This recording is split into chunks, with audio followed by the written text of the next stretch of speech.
La procédure de l'immunité parlementaire d'un ancien président à l'Assemblée nationale et d'un député en fonction est la même.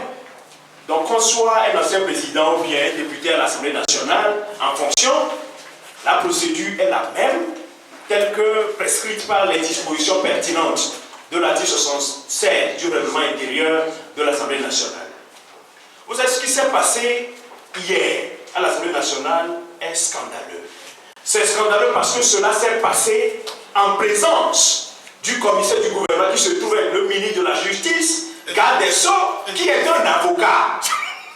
Je vous dis que c'est scandaleux. Et il a eu le culot, l'outrecuidance de se prononcer sur le vote à main levée qui s'est passé après tout ce qui a été organisé comme machination contre Agbemome Kodjo. Je dis que c'est scandaleux. Vous savez pourquoi le vote tel que prévu par les dispositions de l'article 67 doit être secret? C'est pour protéger les députés. Parce qu'il peut arriver qu'il y ait des députés qui soient contre la procédure qui a été enclenchée contre Agbemome Kodjo. On a tout simplement voulu les obliger à voter parce que la procédure doit être secrète. Le vote doit être secret. Ce n'est pas à main levée. Vous voyez, donc, on a tordu le cou à la loi. On a tordu le cou à la loi encore que M. Agbemome Kodjo n'avait pas été auditionné.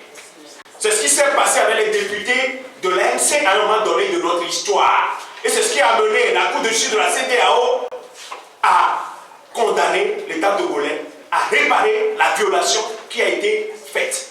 Ouais, c'est scandaleux, c'est regrettable que cela puisse se passer devant un avocat. Vous savez, nous tous, nous sommes des citoyens.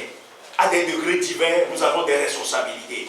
Moi, j'ai Benoît Franck Bédi, quel que soit ce qu'on m'aura demandé, je ne peux jamais m'associer à cela. Je dois dire qu'au moins respectons la procédure.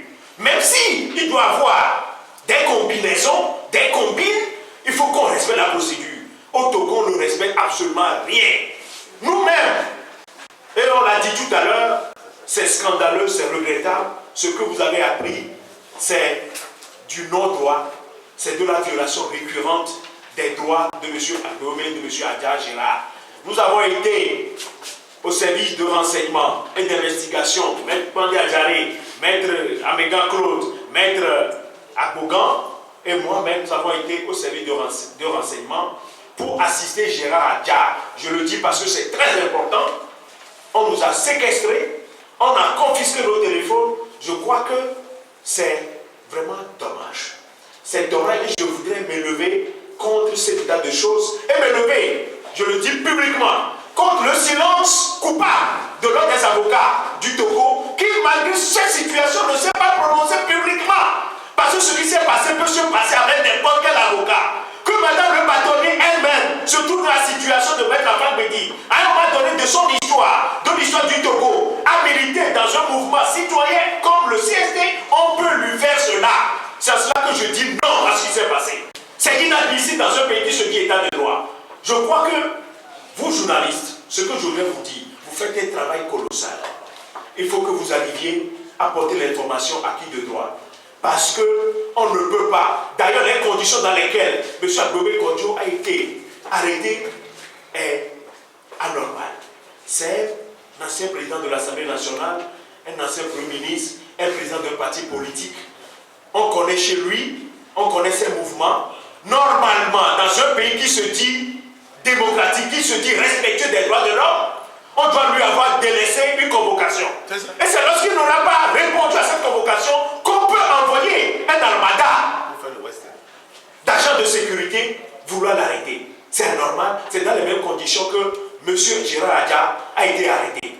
Vous voyez que nous sommes dans un pays dictatorial, un pays tyrannique, un pays liberticide, où rien n'est respecté. Je voudrais le dire publiquement parce que c'en est trop. Trop, c'est trop.